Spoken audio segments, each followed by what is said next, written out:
Are we doing this? Really? Wait for it. Are we doing this? Wait for it. Pow! What the fuck? WTF. And it's also, what the fuck? What's wrong with me? It's time for WTF. What the fuck? With Marc Maron. All right, folks, this is it. Yes, this is WTF. I am Marc Maron. We do ask the question in several different tones. I don't know how often I have to reiterate it, but yes, it is what the fuck, and it's also, what the fuck. Not bad questions. One is usually directed at the outside world. The other is usually directed to the internal world, depending, sort of like, all right, how much is this going to hurt? Today's show, we have the inimitable Jim Earl, who many of you remember from Morning Sedition.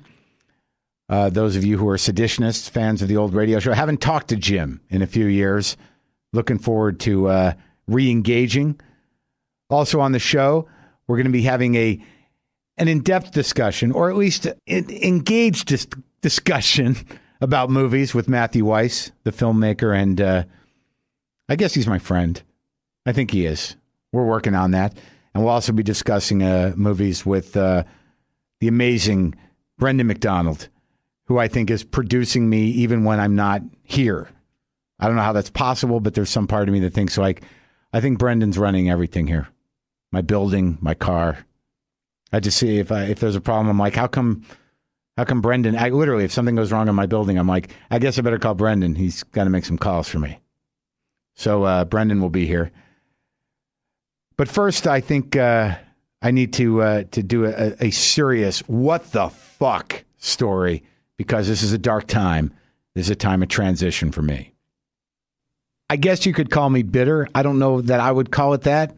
Perhaps disappointed sometimes. Perhaps my sense of entitlement is not completely reasonable. Maybe I don't have a clear idea of who I am and how I fit into the big picture. I do know that I've been doing this a long time with a very specific voice that I can't seem to shake.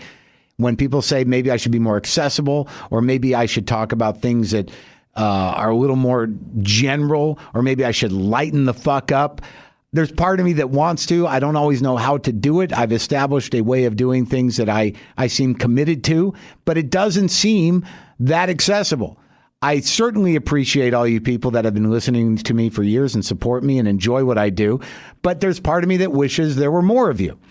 And I'm not judging you guys. Maybe I'm just one of those people. Maybe I'm like a pop band that never really pops, but somehow or another gets some respect in the long run. My ex-wife used to say to me, Mark, you're just the kind of guy, you're just not going to be famous until you're dead.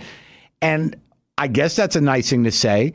I don't know if that was leading up to her killing me or leaving me. I don't know. It's not really what I want, because how can I enjoy that?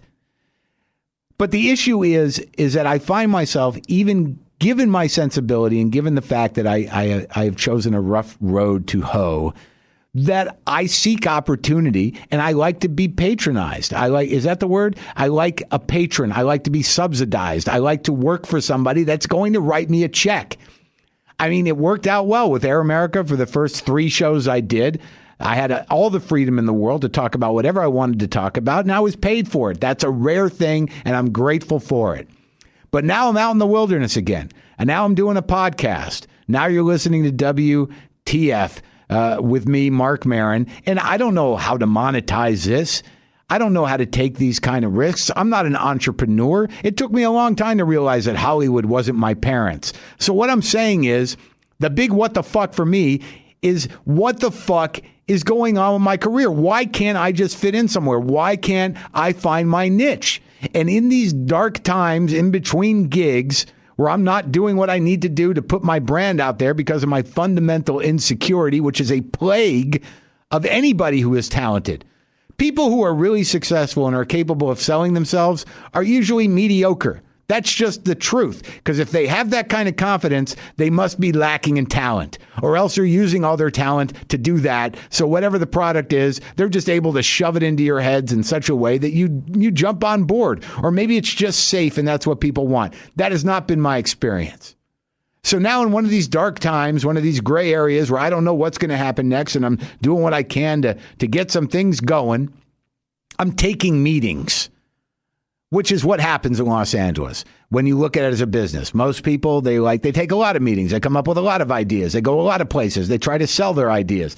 For me, everything is a life or death situation. My ideas are usually organic. They relate to my life. And if they get rejected, all I hear is like, Marc Maron, you stink. You're not good enough. Thank you for telling your story. You sad bastard. Good luck with everything. Be in touch. Oh yeah, you're a genius. Keep doing what you're doing out there for whoever you do it for. But we can't let you in here because there's no way we can sell that shit to a bunch of morons. Okay, maybe I'm making stuff up. But I go out to Los Angeles. I re-engage with my management. I go, look, I got a sitcom idea. And then I got an idea for this show. It's called WTF. What the fuck? And basically that's the theme of the show. That's the show we're doing here, but I was also trying to sell it to television. The sitcom idea was different. I meet at NBC. I pitch him this idea about how I'm a dad. I'm a dad who's been married twice, has no relationship with his son, goes broke, gets into trouble, has to move in with his son that doesn't know him. So you got sort of an odd couple thing. You got your exterior characters are the two ex-wives, one being his mother. The kid doesn't like me. He's got friends. Why is your dad here? You know, that kind of thing.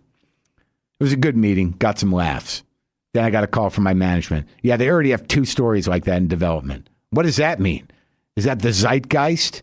Or are they just lying and now somebody's writing my story, someone they already had on the payroll? I don't need to go there.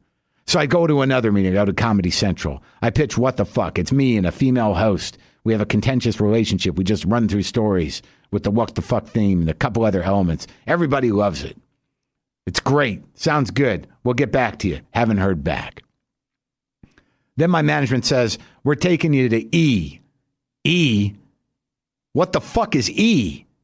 Does anyone even watch that? What is that network? I know that's where Chelsea Handler is. I have my own personal issues with her, but I'd never watched her show. I'd interviewed her on one of our radio shows. That didn't matter. But here I was. I'm going into E, and I've never watched the network. So I put on E, and I watched 2 hours of E, and I could not figure out how it made me feel. I couldn't figure it out. I knew I was being assaulted. I knew that I was being, punched in the face by sound and image. I knew there was a lot of things being referred to, and I had no idea what they were. The best analogy I came up with was it felt like my brain was being ass raped by clowns. I don't even know why that fits, but it seems to work for me. And I feel the same way with commercials, though it's getting off the beaten path a little bit, but I have a big television now. I hook it up to a big sound system. I watch television on it. But when the commercials come on, it's almost as if some hands are reaching out of the screen, grabbing me by the collar and saying, listen to me. Buy this, you idiot. Buy it. I'm not going to let you go till you buy it. And I'm just sitting there going, when is my show going to come back on? Where's the mute button? Let go of me. Let go of me. So I watched E and I had roughly that same feeling. And now I'm going into pitch to E. I'm led into the waiting room, and I feel like I am in the bowels of Leviathan. I'd never felt something as tangibly satanic as E. Okay? In the way that this is a network that shamelessly panders to tabloid sensibility and elevates the comings and goings and tits and tats of bullshit celebrity culture. Who gives a fuck? Seriously, how is that not part of the problem? I've never seen an agenda for a network that is more like just a 24-hour channel of someone dangling keys going, look at the keys, look. That's what they're playing to. Infantilizing all of us. So I'm knowing this, and I'm sitting there, and I'm with my management. And they're selling that thing where it's like, hey, look, if you can be yourself and they let you have your voice and you do what you do, I mean, it could really get you more road work. It can, you can rise above it. You don't have to do anything different except put on this dress.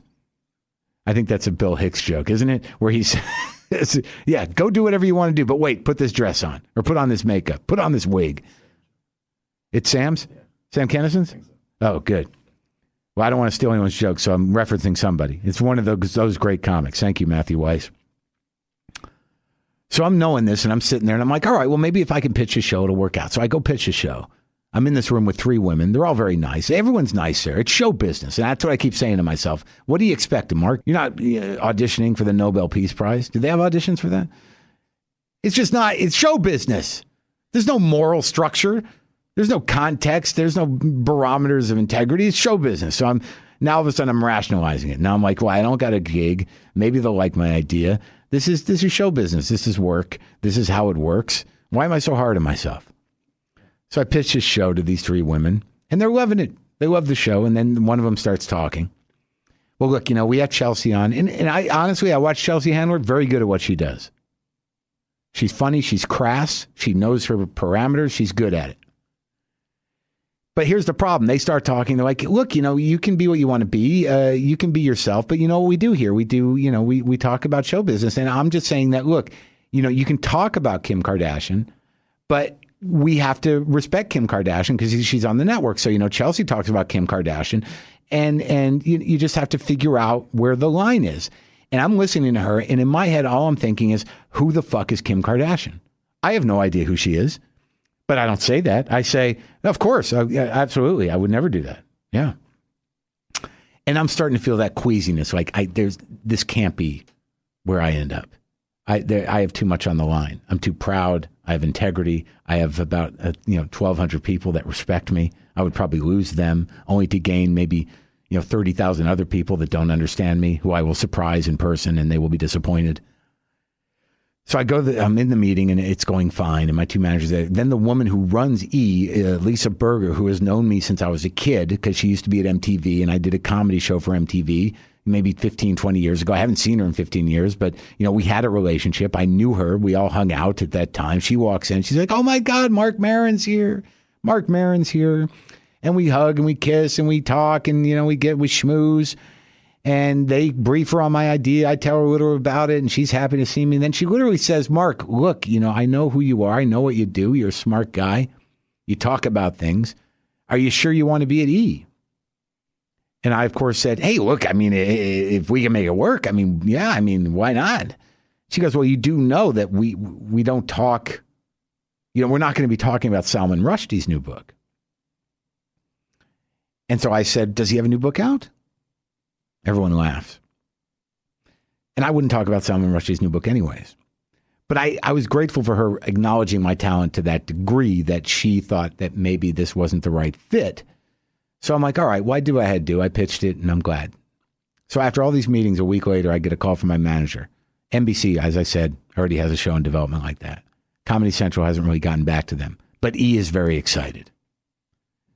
And I'm like, oh my God. But there's a caveat. All right, they're excited, but not for the show that you pitched. Turns out Ryan Seacrest pitched a similar show, and he has a first look deal at E, so you'd be going in for Ryan Seacrest. And I'm like, I don't know. I really don't know. And my manager's like, look, there's a lot of comics on there. It boosts their ticket sales. If we can make it work. I'm like, okay. But now I'm in that awkward position where I'm like, I hope I don't have to be put in the position to make that decision. What the fuck?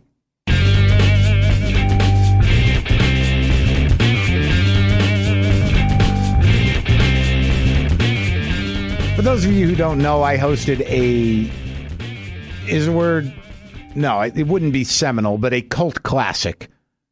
An important, well-loved morning show that had about 1.5 year run. It was called Morning Sedition. It was on the original Air America radio lineup. We had many characters, and many of them were done by comedians who I knew. And this next fella, Jim Earl, did several of the characters, and this character was a much beloved presence on Morning Sedition. Let's hear a little bit of Mort Mortenson's Morning Remembrance. As the people of a grieving nation come together to mourn, to remember, and finally to find hope, Morning Sedition joins with them to mourn, remember, and find hope as well.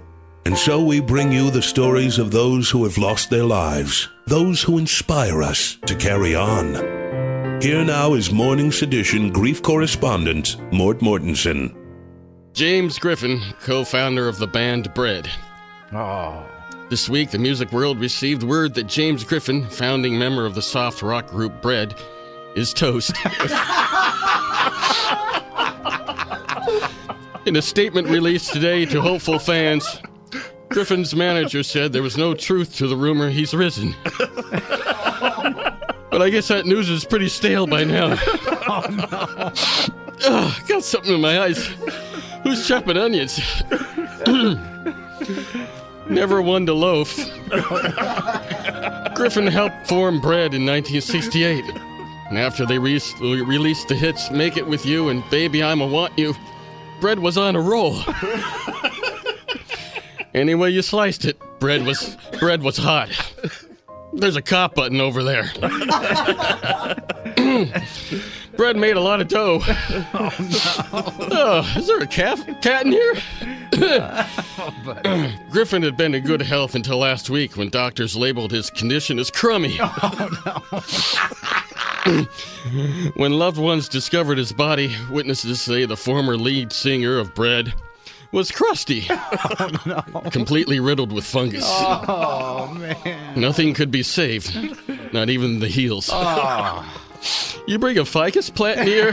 No, man. And Mark, I'm real sensitive about the pollen stuff. Let's go one more paragraph. That was a classic bit of comedy from the late, great Morning Sedition. That was an Air America morning show that was killed in its prime. And the person that wrote and created that character, Mort Mortensen, and the Morning Remembrance, Jim Earl, is on the phone. How are you, Jim? Hey, Mark. It's great to hear from you again. How am I doing? You take a guess. I'm out on the street selling pupusas in L.A. I love pupusas. Where are you selling them?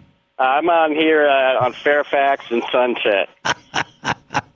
Do people trust your pupusas? I mean, you are a slender white man with an attitude. I have no freaking idea how to make a pupusa other than just slap some cheese on a big thing and then fry it up and then put a lot of bile and anger in it. Mark, you know about bile and anger. Sure I do. I eat that for breakfast every day, but in the form of oatmeal, angry oatmeal. So, Jim, I haven't talked to you. I don't think I've talked to you since you got married. Congratulations.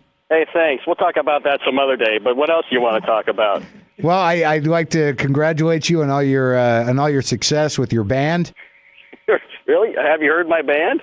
Well, I've seen that you're having gigs, and I've almost watched it on YouTube. Isn't there a YouTube clip? Yeah, I know. That must be a real hard thing for you to do, Mark. Kind of like click on something on the internet and watch it.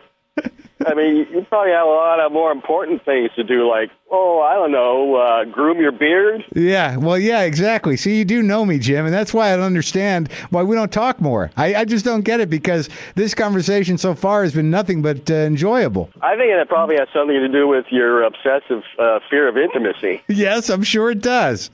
I knew. I've done nothing but try to get close to you, and all I know is that you lock your doors, your windows are always tightly closed, and you turn the sprinklers on whenever I'm around your house. Well, I told you, why don't you knock on the window so at least I know not to call the cops. All I know is that I just want to be close to you again and share the glory. Well, okay. Well, then let's open up this line of conversation. I am now Brendan and I are producing this podcast. You know Brendan, you love Brendan, you love me, as it's become clear. And I apologize for misreading those signs that perhaps you didn't like me when you stormed off and yelled and called me names. But what I wait, but that was you. Oh, shit, you're right. You would have stormed off. Yeah, well, that's okay. I still have it on tape, by the way. You're right. All right, my mistake. See, I get confused because I'm so narcissistic. I just think that's not really another person. That's just an extension of me. But my question is, so you're out in L.A., and I'm going to probably be back in L.A. Now, I think what I want to ask you is that I think we should generate some new original comedy for this podcast. What do you think, Jimmy? Hey, I'm all right with that because, I got nothing but free time. You're being sarcastic. No, I'm into it. I just, I just don't want to be put up against the Kent Jones juggernaut again. I can't take the competition. No, Kent Jones, is now a big-time media personality on a popular show. All I know is a lot of people have been asking about you. We were doing Break Room Live. They're like, "Where's Jim?" And I didn't know how to reach out because, Jim, I know you're a guy that likes to get paid for what he does. It's time to come into the 19th century. We have electric lights now and the phone thing. where you can speak to each other, and a telegraph. I'm just getting the hang of that stuff, as you can see now. I have to have Brendan do it, and I certainly I wanted to. It just never happened, and I apologize, Jim. And but now I need you. You see what's happening? Now I need you, Jim. Where are you working? I'm working over here in the Directors Guild building for a clip show. Oh yeah. Yeah. Well, what? It's a clip show for what? Online, or can people watch it? Do you do things? What? It's on True TV. Okay. It's called the World's Wildest Vacation Videos. Are you serious? Yeah. I write funny stuff. Yeah. I write funny ins and outs for Joe, Bob, and Jared crunching their nuts. And you. Why don't they just call it that? Hey, I've sent my suggestions, and now it's just time to wait for the money to roll in. Well, I'll tell you, I'm glad you got a gig. You got the union coverage and everything else. No, it's not a union job, but that's okay because I was near death. Hey, by the way, do you have any funny vacation videos of just hours of you sitting alone in the basement? Yeah, I do that in a lot of different countries. I actually, when I travel, I say, does your bed and breakfast have a basement where I could sit and ruminate and think about myself and be bitter? So, yeah, I've got the basement tapes from Venice. I've also got a Portuguese basement, which was very good. And I have a basement where they were curing meat in Florence. Wow, that sounds great. I can put a 2-minute interview piece together for that, if you like. That would be wonderful, Jim. And then I think that we can, that'll help you, and then you'll help us. So if I come out to L.A. in a month and I call you, maybe we can do some things. Excuse me. Pupusas, get your pupusas here. Dose. Come on, give me a break, fella. $2. All right, come back. Oh, Jesus. Yeah, what were you saying, Mark? What was that? Nothing, man. I feel like I'm cutting into your work time. I apologize. Did I lose a customer for you there? Yeah. Thanks for nothing, by the way. What I'm saying... I'm here for you. I'm here for you, Mark. I've always been there for you, Oh, my goodness. Yeah. No judgments here. Well, that's what I always liked about you, Jim. There were no judgments, and you were just like a very moral but reasonably tolerant man. Except when it came to Led Zeppelin. Or any prog rock. Yeah, I understand. The dinosaur bands. Well, you do a lot of shredding at home alone with your guitar, right? Kind of going. Yeah, I actually did that in a rental studio with a couple of young comics last week. And man, I got out there, dude. I pushed the envelope. That's what you're known for, pushing the envelope, going that one extra step up the ladder, taking it out of the box, making it pop off the page. You've done all that. I have. So what's stuck in your craw these days, Jim? You sound awfully peaceful. I don't know. It's a little disconcerting. Something must have happened recently that pissed you off. Oh, I don't know. I think it's just that, I'd like to leave this country, but I don't have enough money to. That's basically it, I've had it with America. It's getting over with. Yeah, it does feel a little over with, doesn't it? I thought Obama coming in a change would happen.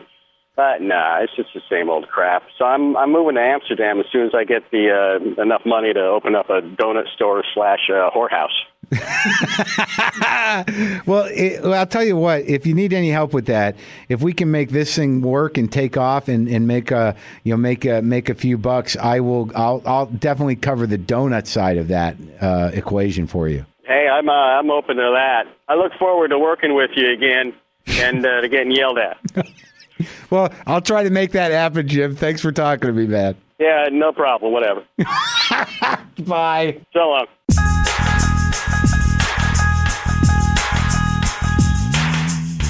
This is Marc Maron. This is What the Fuck. Your voice sounds better on a mic. I like listening to you as opposed to in person. Oh, what? I like listening to your voice better over recording than seeing you in person. No, that means that you like the tone and feeling of my voice when it's pure in your head and you don't have to look at me necessarily and feel the pressure and physicality of my needs and disdain and panic. Yeah, you just sound like a nicer person. This is Matthew Weiss, filmmaker, and the jury's still out on whether or not we're friends. We work together, and I've reached out to him. We're new friends. I tried that with you once before. We tried the friendship thing. Within a week, you were like, "This friendship isn't working." It's not working. Men are men. We gotta have some pace here, Mark. What I'm saying to you is this: we have a foundation. You don't want to rush it. Rush it. It's been months, and I'm leaving town. And look, I will. It's not you. It's me. All right, I could admit to the fact that I have very few friends. You know why? Yeah. Let's not do that. I have very few friends because for some reason I don't always get along with people, and there's certain people that get me, and there's certain people that I understand. And this isn't a romantic thing. This is straight out man shit. Yeah. And I still felt, emotions. All right, but I still felt that we got along good. We had some good conversations. I wanted to have more of that, and then all of a sudden you're like, no, sorry, I have to eat a sandwich. Or no, I can't because I have to make up something I have to do because I'm busy doing that. And then after a certain point, I'm like, was it that obvious? Yeah. And after a certain point, I was like, you know what, dude? Look, when I have a friend, I need that guy there 24/7 for whatever the hell I need at the moment that I need it. And if you can't do that, and if you can't do that, then you're not a good friend. You can go fuck yourself. Yeah, that's a lot of dichotomy there. How is that unreasonable? What? Well, you're certainly within your rights to want that from someone, but to expect that to be possible. All right. So what do? You say, look, I want to be your friend. I think we can be friends. I think we just got to back up. Here's Eckhart Tolle's entire catalog. Yeah, I gave you that early on. I think here, curl up in bed with this instead. Yeah, help yourself. But out. Mark, that's have a sandwich thing. You're referring to like one time. You're like, hey, let's hang out, and I'm like, I can't. And now it's like, this friendship is fucking over. This is ridiculous. All right. So I'm a little needy, and I was going through a difficult time, and I'm glad that we resolved that. Yeah. So what I want to talk about, perhaps. Sure. Let's go a couple of things here because we're both single men. I have been married twice. I have no children, as many people know. You have not been married, and you don't have any children. Nope. Though I did, my second wife was younger than me, and I'm happy. She finally left the nest and is gonna, go have a life of her own, and grow. You raised her well. Yeah, it's time to let her go free. I'm not sure if I raised her well, but I certainly honored the type of upbringing she had previous to me, which from all indication was not good, and I didn't intend to do it. She needs to go have a sandwich. Yeah, but I've been dating a bit, and I find that I don't know if you get this, but like I will get into someone called. Are you taking a text now? No, I was just picking it up because I'm about to talk about it. Like, do you ever get into the? Oh, look, this is from my manager. Is it better than what we're talking about? Okay. This is what happens, everybody. Mark, hanging out with Mark, this is part of the neediness, is that if you're not on him within like 30 seconds, something interesting, he will go to the text. Well, what I was going to say was, do you ever get into those text relationships that become almost like drugs? Like you meet somebody new and you start with the texting, like, what are you doing? I'm just hanging out. Or you get those moments where, do you ever get that? No, I have a little bit more boundaries than you do. So I'm trying to be a little more proactive about setting that up. And texting But your boundaries are bogus because they're buttressed. You're right, because I'm here. I am here. They're buttressed with passive aggression. Boundaries should not have to be defended all the time. Where's the passive aggressiveness in a boundary? Just wait. I'll point it out when it happens. Okay. So I get into these text things, and I'm not good at it because even with people like guys that I know, like I'll be like, hey, what's up? And then like a few minutes will go by. I'm like, what's up? And nothing. I'm like, what the fuck, douchebag? Yeah, you can map your neediness onto any new technology. That's right. Yeah. That's what fuels technology. Yeah, and it just gets faster and faster and faster. That's right. But that is why technology is so prevalent. But here's what I wanted to ask you. Yeah, okay. Have you ever misinterpreted an email or a text? Yeah. Yeah, I'm pretty sure that's happened to us. But I'm talking about with a woman. You're like a woman. Who's the woman in this? Well, seriously, listen. You've got okay. All right. That was defeated. Yeah. All right. So my point is that they're really just for basic communications. There's not a lot of poetry to Exactly. text. Information. Right. You don't know the music. You just know the lyrics. Right. So I get I meet somebody, right, a woman, and she gives me a number, so I text her. I'm like, hey, what's up? And she's like, not much. How are you doing? It was really nice meeting you the other day. And I think my third text was like, of course I want to fuck you. That sounds hot. Yeah. But aren't you the one who gets text messages of naked pictures of women's vaginas spread open for you? Yes, that happened. That was a very funny moment too. This woman was sending me pictures of herself naked, which I appreciated. But then, of course, I go to take the next step. It's sort of like, hey, man, I'd really like to maybe touch that, and then she texts me back, whoa, easy. I'm like, oh, how did I misread that? Now that is a boundary confusion. Yeah, I'll say. So, look, do you want to talk about the film? Which film? Because if we're going to talk about Inglourious Basterds, oh yeah, he's got to leave because Brendan doesn't have anything to do with it. I suggest you not hear this. But doesn't he have to listen to this when he edits it? You should see it before you edit it. All right. Well, Brendan, we'll keep it succinct. So, but then he's going to talk about the pain locker or the hurt locker. That's good. I'm going to How go see that far away tomorrow. is he going to go? We'll call him. Shit. I can hit the space bar if we go over. But how would? All right. But theoretically, he should stay in the room because we shouldn't spoil it anyways. I mean, that's what film reviewers do. They're not supposed to spoil it. I guess if we're being film critics, but I think we're just chatting about it, our takes on it on the podcast. Here's a couple of things that I will tell you right out of the gate. Brad Pitt was excellent. Oh, yeah. And like that guy impresses me in the sense that he's a movie star, yet when he turns on the juice and he wants to focus, he can act, man. And he can be like a character actor. He can do like a shtick. He certainly can, and he does it over and over again. Every once in a while, he'll just do the pretty boy roles and just be charming. But then all of a sudden, and it happened early in his career too, that the movie, what was it, California, where he played the psycho guy, and he was great in the True Romance and that bit part as a stoner, and then like in Burn After Reading, he was great as like the dumb Jim guy. And he's sort of like there are movie stars that can do this, where they don't lose their fundamental charisma and mystique as a movie star. They're just able to sort of figure out a way to get some ticks and habits and they commit to them. It was like Jack Nicholson in Prizzi's Honor, or like George Clooney in any other role that he's done other than the Ocean's movies. So I like that part of it. And what's weird is that I'm reading a lot of criticism of Brad Pitt in a lot of reviews, that he's just sort of a one note, But you know what? This movie is not a very deep movie. It's like a visceral kind of entertainment experience, and he, I think, lives up to that. And here's the things that piss me off. I love the violence. I love the war stuff. Yeah, funny violence. Yeah, I like all that. I got no problem with it. That's Tarantino. Right. But like 20 minutes into the movie, it becomes this other film. Now, I remember you said that before I saw it, but what is that? The spy thing? The story about the woman. See, I loved all that. I think Tarantino is a master at making, like, if Spielberg or some of these bigger directors make roller coasters, he makes like haunted houses where you're like creeping along. No, I get that, but the tension builds, and then boom, and that scene in the basement. That was great. No, I'm not talking about that. You're talking about the Jewish woman. I'm talking about, the movie theater stuff, which had a lot to say about film and a lot to say about the power of film. And also there was some inside jokes. But once he played... A lot of inside jokes, a lot of references, a lot of derivative scenes. But then the putting out fire with gasoline, why would you use that song? Well, it's literally describing what's going on in a way. I know, but wasn't that song used in a movie before? Yeah, it was Cat People. That's the theme to Cat People. But he also used Sergio Leone. He also used, that's Tarantino's forte, is he samples all kinds of different movies. But not with lyrics. Sergio Leone, I'm not going to figure that out.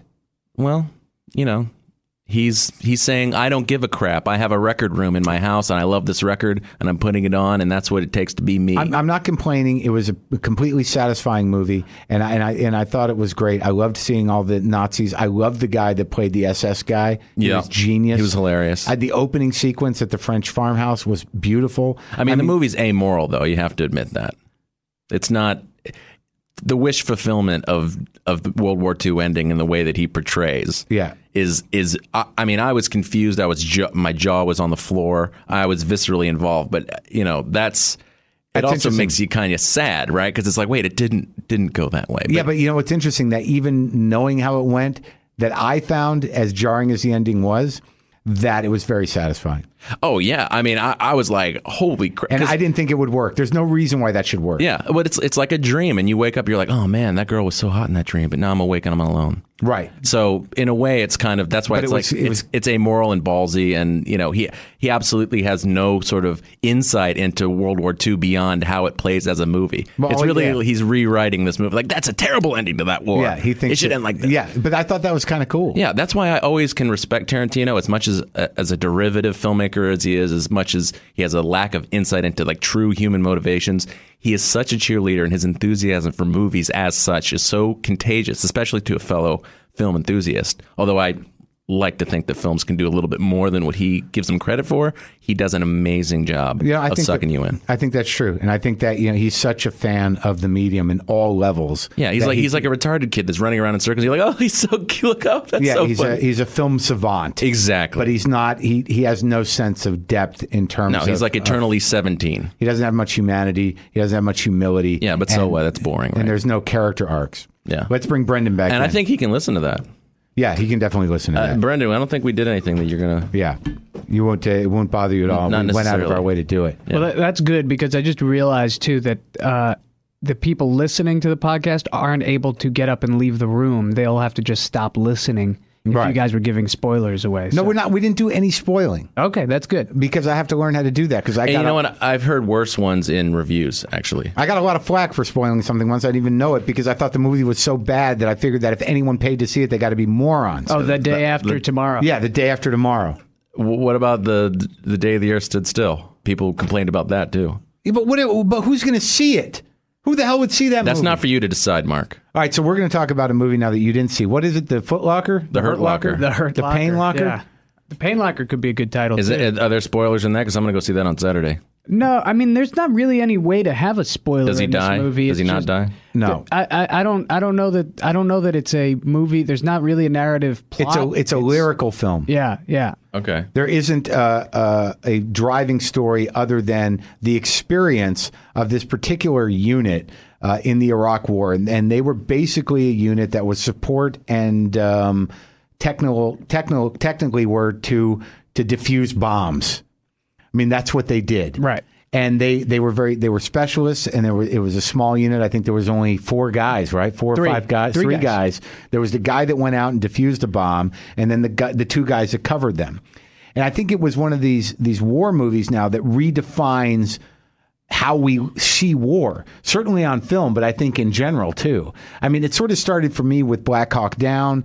I thought that movie was interesting because the command structure was a bit fractured, and it was very intimate, that there was no going to the general who was in a different location, and that everybody was really out for their own and out to protect the back of their brother in the war. There was no sense of like, we're doing this for America, where it was just a sense of survival and respecting the unit. And this thing even takes it a step further to where you have individuals making decisions in the field without any real chain of command that could put the other person's life in danger, and them having to just shoulder that. Right. And about this movie and the perception of it, I mean, you have to understand, this thing premiered at the Toronto Film Festival in 2008. It premiered with Slumdog Millionaire. So, I mean, it's been out there for a while, and there's been some buzz building up on it. And all the while, all these Iraq war movies have kind of died in its wake. And I guess, the company putting this out, Summit, was fearful of that kind of ghetto that all those films have gone to die in, and sold this as an art house movie, which is where it did its business. And by the time you're hearing this, it's probably not even going to be available in theaters anymore. But you kind of owe it to yourself to see it. It's such a kind of boundary defying movie. How would you categorize it, Mark? I mean, it's obviously a war movie, but we were talking about this the other day. Do you consider that an action movie? I mean, I do. I had a knot in my gut the whole time. Well, that's the thing, is that the menace comes from not a narrative. It's not a surprise, like, where's this story going? But every situation these guys entered, the one thing that it gave me that I never really had before was a tangible sense of the terror of being in that country. Right. And that you never really get a sense of that. And the other thing that it really reminded me of was that it is Vietnam. It is Vietnam in the desert. It's even worse than Vietnam. Yeah. Because you get a sense in a lot of the Vietnam movies that if there was a command structure, it may have broken down. But here, you really get the sense that these guys, for the most part, were on their own. There was no upper command that you saw in the movie except for once, and that was a genius scene with that guy. What's his name? David Marsh? Morse. Yeah. Where he's just, he had heard about this guy who disarms the bombs, and he's asking him questions, and it was detached, and he was like, "Wow, you're a wild man." It's clear that we have Army CEOs now. Like that is what it is. It's a corporate mentality. But the one thing that makes it so compelling, and the reason that it's a war movie and that it redefines war movies, is that every situation these guys are in, they are just on a street. There's nothing around. They're just people on balconies or someone walking by, and you realize that everyone is suspect because they are trying to find and defuse bombs that can be triggered by cell phones from 100 yards away with a guy standing on a balcony with the binoculars to see how close they are to it, or they're trying to disarm, larger bombs, not just the improvised, the IEDs. Right. And just the fact that they're doing that, and there's really no way to secure the situation ever. There's no way to secure it because not only is it an insane situation for the people involved in the combat, it's insane for the civilians. And the movie does this great thing where they never really let on to anyone's motivations. A guy is trying to, keep cover on one of his unit mates, and this this Iraqi dude, just kind of wanders over to him and is like, "Hey, you are American? You from California?" And you're not sure if this is the trigger man. Like, that could be the guy coming in to blow the bomb, or it could just be an idiot. Right, and that scene with the taxi, the same thing. Same thing, yeah. The taxi swoops in to where the guy is in full bomb gear, and you're not sure, is that car coming to blow up the bomb, or is this just a taxi in the wrong place at the wrong time? And there's no way to know that. And the standoff is spectacular. Yeah. And that's it. The other thing about the corporate mentality is that everybody's working for the same team, but everyone's going to take their own risks and make their own decisions. And the other guys are going to have to live with that and express their feelings about it later, that there really isn't a command structure except instinct and personal risk taking. That scene where there's a lot of times in the movie where people have to make decisions on their own, and the rest of the unit knows, well, we're going to just do whatever his decision is. Right. And there's that is a complete turn for a war movie. Right. Because usually it goes up the collective, chain. right. And they're waiting for like approval or a go-ahead. But that scene where that one guy's got to watch the other two's back while they're trying to wait out that sniper, and there's clearly someone on the bridge, and they most likely have a gun, and he's like, I don't know what to do here. I don't know what to do here. He says, you make the call. And then the other guy goes, you make the call. And that was, if I'm going to say anything about this movie, that was amazing. It was not a political movie, but in every situation where someone was about to shoot someone else, it was not a trigger-happy event. There were no people running around going, I'm going to kill all of them. You also don't get any real kill shots in the movie. That's right. Nothing. You see people dying, but there's nothing. You're seeing it from the perspective of whatever anyone would in that field of battle would see. Right. And the main character, or the guy, there's a guy who defuses bombs, and he'll risk his life to defuse bombs, and he's successful at it. And then any other time where there is a moment where someone has to shoot someone else, there you can feel the moral deliberation on behalf of that soldier, which is something also you don't see in many war movies.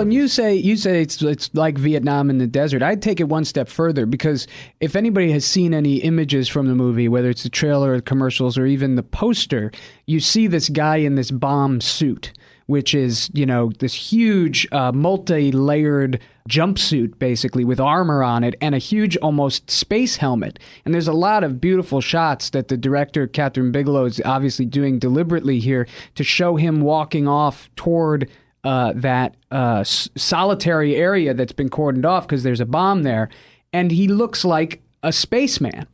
And the terrain is interplanetary. I mean, it's bombed out. There's dust everywhere. They might as well be on the moon. Yeah. That's how outlandish it is, the situation that is going on in that country. And the movie, for its credit, doesn't pass any judgment on that. It just presents it for what it is. Yeah, I like that about the movie, that there was not a political angle, and I don't think they fell into any hackneyed holes. So I could go on a little bit about some of the exchanges, but I'm willing to forgive it. And there's a couple of interesting emotional trajectories that sort of build the character that I definitely, it was definitely a mind-blowing movie to me. I think it'll get nominated for Best Picture, especially that they've expanded that to 10 films this year. With the field being opened, it's a chance for a movie like that to actually be recognized and then be seen by a wider group of people, which I think it should have played, next to Transformers. People going to that movie would have liked this movie too. Yeah, anyone would have liked this movie. It would have. There's no way you can't be engaged in it, and I think it is the most graphic and honest depiction of what that war looks like. And I think a lot of it had to do with what you were talking about, the way it was shot and just the space involved. Yeah, Brendan McDonald on the mic for the movie wrap. Two prosthetic thumbs up. Yeah.